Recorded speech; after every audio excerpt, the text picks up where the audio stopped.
Apa ini pertanda akhir dari era karya anak bangsa? Kemarin di tanggal 24 November 2025, itu ada logika yang jungkir balik sebenarnya. Pas perusahaan publik dan CEO-nya mundur, tiba-tiba harga sahamnya naik. Dan ini jarang terjadi, karena kebanyakan orang bakal mikir, oh CEO-nya mundur apa ini kapal karam. Patrick Waluyo, sosok paling berpengaruh di ekosistem startup Indonesia. Orang yang ngediriin Northstar, orang yang pegang kendali Goto di masa krisis, akhirnya resmi mundur. Dan reaksi market, saham Goto terbang 6%. Tapi ada pendarahan yang selama ini orang tuh nggak bahas. Pendarahan Goto yang terjadi karena mereka nggak subscribe. Mungkin bercanda, gue udah lama nggak ngelakuin kayak gitu. Lantas itu bikin gue tanya-nanya, apa sih yang dilihat smart money atau investor institusi yang nggak dilihat sama kita-kita? Ternyata jawabannya simple, namanya smoke signal. Pas Patrick mundur, market tuh nggak ngelihat ini sebagai berita buruk, tapi sebagai sinyal asap terakhir bahwa hambatan paling gede, tembok terakhir yang ngehalangin mega merger antara Goto dan Grab, akhirnya runtuh. Ini bener-bener setelah bertahun-tahun ya. Isu merger yang selalu jadi hantu, muncul dibantah, dan alasannya selalu sama, nasionalisme, anti monopoli, kompetisi sehat. Tapi hari ini gue lebih berargumen bahwa era itu udah habis. Mundurnya Patrick Waluyo di momen yang precise banget, bareng sama agresivitas lembaga investasi negara baru yaitu Danantara, itu tanda bahwa deal ini sebenarnya udah selesai di belakang layar. Tapi itu analisa gue. Buat gue pertanyaannya bukan lagi apa bakal ada merger, tapi kapan dan berapa harganya. Dan buat gue yang paling nyakitin, apa ini bab terakhir dari dongeng manis startup karya anak bangsa? Karena at the end, raksasa teknologi kebanggaan kita harus tunduk dan menyerahkan kuncinya ke kompetitor asing. Makanya di video ini kita bakal bedah the end game of Gojek and Grab. Gimana ternyata perspektif meeting tertutup para elit, kita bedah angka-angka yang disembunyiin, dan gimana nasib kita, konsumen dan driver. Let's break it down. Nah, untuk paham exit-nya Patrick Waluyo, kita harus paham entry-nya. Patrick itu tuh bukan CEO karir, dia bukan tipe eksekutif yang nyari gaji bulanan, dia itu investor private equity, founder dari Northstar Group, dan DNA-nya private equity itu fix package sell. Ada perusahaan, diperbaiki, dibungkus, dijual. Pertanyaannya, di Juni 2023, dia turun gunung dan ngambil pertanggungjawaban kursi CEO Goto. Pertanyaannya kenapa? Karena simpelnya waktu itu Goto lagi di ICU. Sahamnya hancur lebur, minus 80% dari IPO. Burn rate, mereka ngebakar triliunan rupiah setiap kuartal cuma buat subsidi ongkir sama diskon ojol. Dan waktu itu, kompetisinya tuh gila. Tokopedia lagi dihajar habis-habisan sama TikTok Shop, sama Shopee juga. Jadi pas masuk, misi Patrick itu spesifik banget. Stop the bleeding. Stop pendarahannya sebelum pasiennya mati. Dan dalam 2 tahun harus gue akuin, eksekusinya tuh brutal, tapi menurut gue jenius. Step 1, Desember 2023, itu amputasi Tokopedia. Ingat nggak, waktu itu dia jual mayoritas, 75% saham Tokopedia ke TikTok. Satu Indonesia itu teriak, wah, e-commerce lokal dijual ke Cina. Mana nasionalismenya? Tapi kalian lihat balance sheet-nya. Tokopedia itu salah satu beban biaya terbesarnya Goto. Sebelum IPO aja kerugiannya sampai 68T. Nah, pas itu dilepas, Goto tiba-tiba kehilangan beban biaya. Plus dapat passive income royalty fee dari setiap transaksi TikTok Shop. Di luar mimpi sama moral, secara finansial itu tuh namanya master stroke. Nah, step kedua, adjusted EBITDA positif. Dia motong lemak. Hal yang emang harus dilakuin di bisnis yang lagi di ICU. Layoff karyawan, tutup Goto logistik, pangkas promo. Akhirnya, di akhir 2023, Goto cetak profit operasional,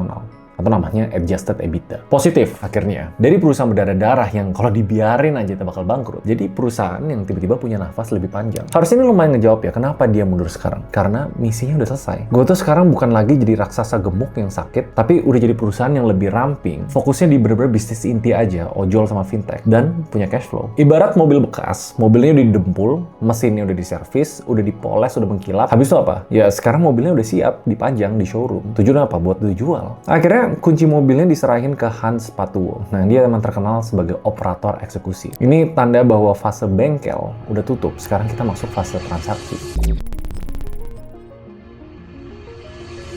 Ini sebenarnya pertanyaannya nggak bodoh. Tapi Roy, kalau Goto udah sehat, kenapa nggak jalan sendiri aja? Kenapa harus dijual atau merger? Kenapa nggak selamanya dijadiin kebanggaan Indonesia? Jawaban simpelnya yang sedikit menyedihkan, karena bisnis ojol itu bisnis neraka. Coba kalian lihat marketnya ya. Karena kalau di Indonesia, ini tuh bentuknya duopoli. Cuma ada 2 raksasa, Grab, ijo, Gojek, ijo.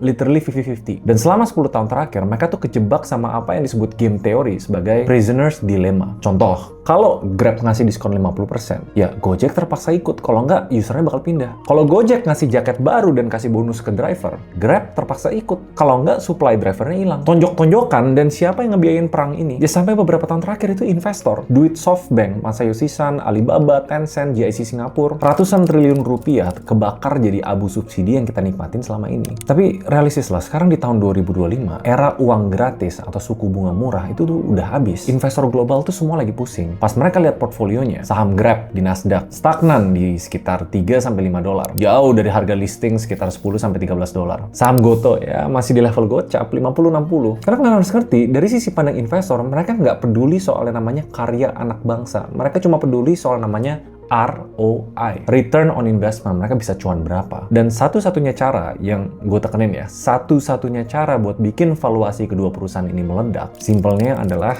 untuk mematikan competition. Kalau nggak ada kompetisi, nggak perlu bakar-bakaran. Bayangin, di skenario merger ini, nomor 1, monopoly power. 91% market dikuasain satu entitas. Zero marketing. Budget iklan bisa dipotong 100%. Buat apa iklan kalau user nggak punya pilihan lain? Pricing power, mereka bisa naikin tarif sekitar 10-20% besok pagi dan lo bakal tetap pesan anyway, karena emang lo butuh kendaraan ke kantor. Ada beberapa analis finansial yang mereka ngeprediksi entitas gabungan Goto dan Grab itu bisa ngecetak profit bersih triliunan rupiah dalam tahun pertama. Pure, cuma efisiensi biaya. Ini sebenarnya kalau dipikir-pikir secara logika, kenapa merger itu inevitability? Make sense banget. Bukan soal kalau, tapi masalah kapan. Jujur emang agak sedih ngeliat realitanya. Tapi gimana soal mimpi kita? Nah, bagian ini yang sebenarnya yang lumayan berat buat gue lah. Gue tuh inget banget vibe tahun 2015, 2016, waktu Gojek pertama kali meledak. Rasanya tuh beda. Ada kebanggaan gitu loh. Gila, orang Indo bisa bikin ginian. Dan sampai sekarang tuh gue masih ngeliat logo Gojek itu tuh simbol perlawanan. Simbol bahwa kita tuh bukan cuma pasar nih, tapi kita bisa jadi pemain. Sampai muncul status dekakorn anak bangsa. Tapi kalau merger ini kejadian, ada pil pahit yang harus ditelan. Secara valuasi sama posisi cash uang mereka, Grab itu jauh lebih kuat daripada Goto. Dan di kasus merger, biasanya yang lebih kuat itu bakal pegang kendali atau namanya controlling interest. Kemungkinan itu besar kalau gabung ya. Kantor pusatnya bakal di Singapura. Kenapa? Ya alasan pajak sama hukum. Listing utamanya di Amerika atau di bursa Nasdaq. Indonesia, kita tuh bakal balik ke posisi fitrahnya kita, defaultnya kita, yaitu negara dengan pasar terbesar yang customernya dikeruk. Kita yang nyumbang revenue, kita yang nyumbang driver, kita yang nyumbang macetnya, tapi keputusan strateginya diambil di boardroom di Marina Bay Sands. Nah, terus pemerintah di mana? Karena dari dulu merger ini rumornya selalu diblokir karena isu nasionalisme. Tapi karena sekarang ada Danantara, dan ini rumornya lumayan kuat menurut gua. Kesannya kayak message narasi pemerintah di era baru ini bergeser dari nasionalisme simbolis ke pragmatisme ekonomi yang real-real aja. Hitungannya mungkin gini, buat apa kita punya unicorn lokal kalau rugi terus, PHK terus, dan sahamnya nyangkut di 50 perak? Mending kita restuin merger, tapi syaratnya pemerintah Republik Indonesia mungkin lewat BUMN atau Danantara bisa dikasih saham golden share di entitas baru itu. Ya kalian tahu lah, nanti mungkin kungfu PR-nya atau public relation-nya bakal tulisan headline-nya gini. Bukan Gojek dijual, tapi Gojek go global. Padahal realitanya ya kedaulatan digital kita pelan-pelan kegerus. Mimpi jadi tuan rumah di negeri sendiri tuh emang mahal harganya. Oke, sampai sini investor cuan. Ya, mungkin pemerintah bakal nego dapat saham. Terus nasib kita gimana? Atau nasib rakyat jelata, driver, dan orang-orang sehari-hari? Gue bukannya mau nakut-nakutin, tapi sebenarnya kita udah punya bola kristal untuk ngeliat masa depan. Namanya Uber Merger 2018. Ingat nggak? Waktu itu Uber cabut dari Asia Tenggara dan akhirnya dijual ke Grab. Ini ada studinya, fakta-fakta pahit abis akuisisi. Satu, harga naik. Tarif rata-ratanya itu bisa naik 10-15%. Itu hampir instan. Diskon hilang dan fee nambah. Voucher promo jadi barang langka dan muncul platform fee 30 sen. Dan in a way secara kualitas itu agak turun. Waktu nunggu driver makin lama karena nggak ada kompetisi. Itu cuma kalau satu kompetitor hilang. Sekarang Goto sama Grab, artinya 90-95% pasar itu dikuasain sama satu tangan, absolute monopoli. Jadi emang skenario buruknya buat kita sebagai customer, bisa aja terjadi algorithm search pricing itu bakal makin agresif. Hujan dikit harga mungkin naik 3 kali lipat. Terus mau protes ke siapa? Maxim, InDrive, armadanya tuh masih belum cukup untuk nanganin segitu banyak demand. Platform fee, biaya layanan yang tadinya 1.000 bisa naik ke 2.000, 3.000. ribu, nggak sadar tapi pelan-pelan dompet kita bocor. Sebenarnya mungkin bisa jadi lebih kasihan itu driver ojol. Kalau secara posisi, dulu tuh driver ada pilihan. Grab lagi anyep, gue narik di Gojek aja. Atau Grab potongannya gede, gue pindah ke Grab lah. Selalu ada pilihan. Tapi kalau merger, pilihannya tuh hilang. Kejebak di satu sistem tunggal. Kalau insentif dipotong, either terima atau keluar. Kalau akun disuspend, ya nggak ada tempat lain buat cari nafkah. Makanya sebenarnya penting banget kita punya line of defense, pertahanan, yang gue harap bener-bener dipikirin sama pemerintah.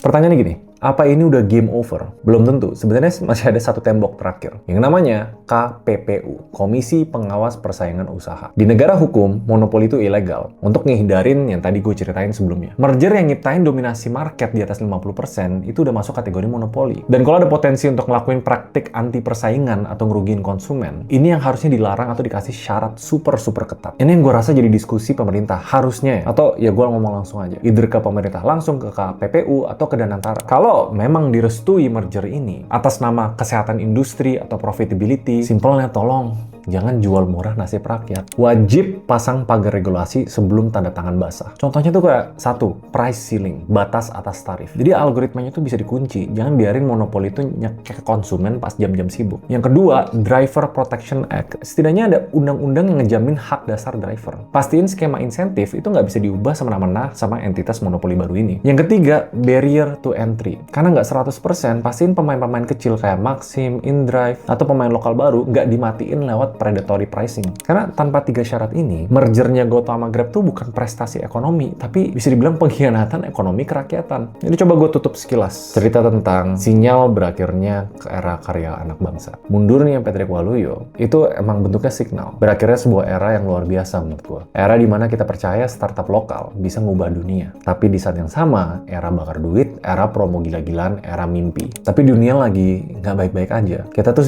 dibangunin sama realita baru. Era kapitalisme murni. Balik lagi, profit adalah raja dan monopoli adalah tujuan akhir. Buat yang pegang saham Goto, mungkin ya kemarin happy naik harga sahamnya. Kalau beneran jadi, ya siap-siap dapat rezeki namplok. Tapi masalahnya buat kita semua atau buat driver-driver ke depannya, ikat pinggangnya dikencengin. Karena ride murah yang selama ini kita enjoy, tagihannya mungkin baru bakal datang sekarang. Tapi gue pengen tahu opini kalian deh. Rela nggak kehilangan Gojek sebagai identity bangsa demi perusahaan yang lebih profit? Atau siap nolak monopoli ini?